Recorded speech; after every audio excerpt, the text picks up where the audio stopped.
Aloha, this is Dr. Martina, your online sex therapist and sex educator.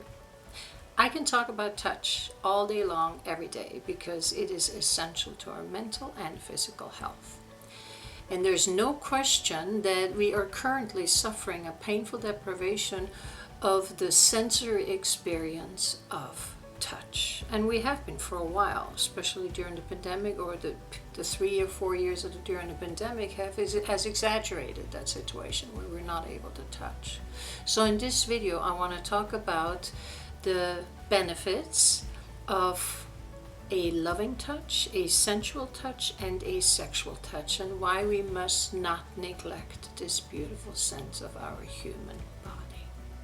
We've created all these media platforms that we're being tricked into believing that we're connecting with our hundreds of friends, and we're not. We're actually keeping ourselves separate from it. And to be honest, through what other media besides our senses can we complete the actual universe of human existence? Can we create a realistic human contact? That is the sense of touch.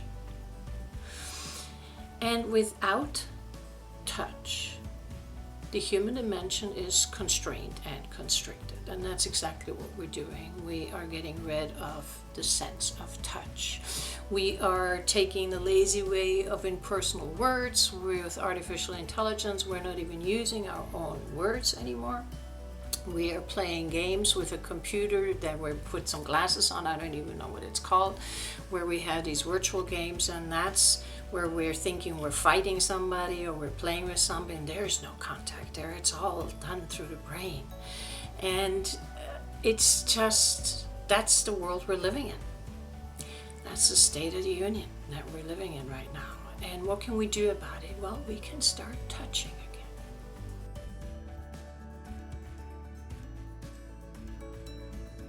So let's talk about loving touch. What is loving touch? Loving touch is talking to somebody attentively and respectfully and giving them a slight touch on the forearm, which tells them, I see you and I hear you. That's a loving touch. Now, most of us have not gotten touched enough in the first years of our human experience. And there's plenty of studies out there showing that the tactile experiences or lack thereof have an effect on our development of our behavior. So we're all starved of touch. A lot of us don't admit to it, but we all are. So next time you're out and about, talk to somebody by, acknowledge their humanness by giving them a slight touch and letting them know that you're connecting with them. It can be a stranger or a friend. It doesn't take much, and you can gain so much from it, a smile, an experience. I do it all the time. When I'm out and about, I talk to strangers, I touch them respectfully, and a lot of times I can feel their bodies going backwards, and then sometimes I can feel their breath, how they let a deep out breath out, as if they were sinking into the touch. Sometimes I get just a silent eye contact, but there's always some kind of a connection there that makes me feel like we are connecting. We are truly connecting. So you can practice that. You can practice your own loving touch and give somebody, change someone's day, including yours, by going out there and connecting with the other human beings by touching them.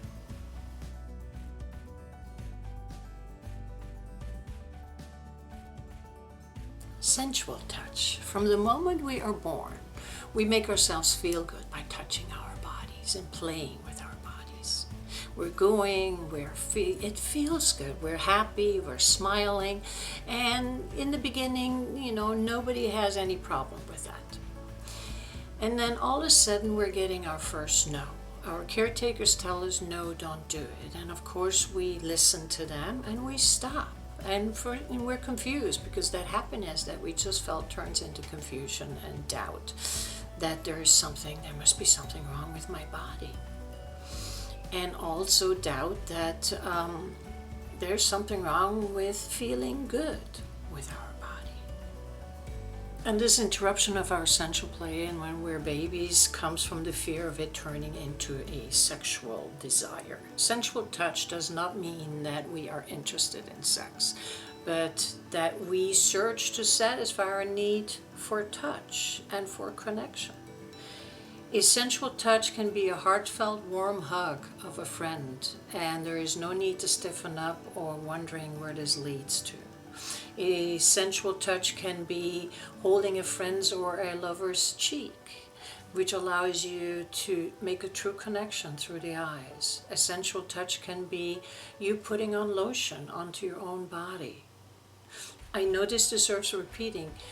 Sensual touch does not lead to sex. It doesn't need to lead to sex. It can mean that we're just accepting the fact that we're tactile human beings and taking advantage of our largest organ, the skin, which is there to heal us, to protect us, to regulate us, and to provide us with pleasure when it's being touched. Just watch a baby doing the true sensual touch and become a baby-like.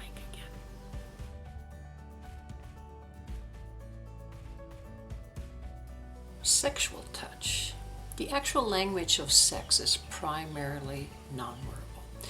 Through stimulation of the skin, we experience pleasure, which ultimately leads us to orgasms or not. And all of this is happening through sexual touch. Sex has been called the highest form of touch. Now, sex belongs to our body, and our body gives us this most extensive organ to experience pleasure through touch. We have erogenous zone throughout our whole system. We have different mucous membranes which will create different sensitivities. I mean, it is a brilliant, brilliant design.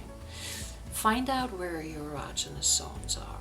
Find out where you feel more and where you feel less, where your hot spots are. You may be surprised. For instance, did you know that, are you aware that the fingertips are erogenous zones? Just rub them with your partner very slightly and you will know what I mean.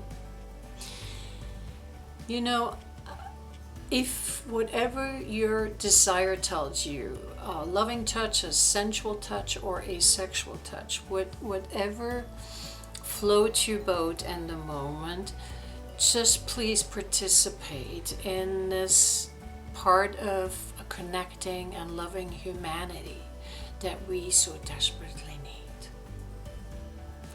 Thank you so much for listening, and I'll see you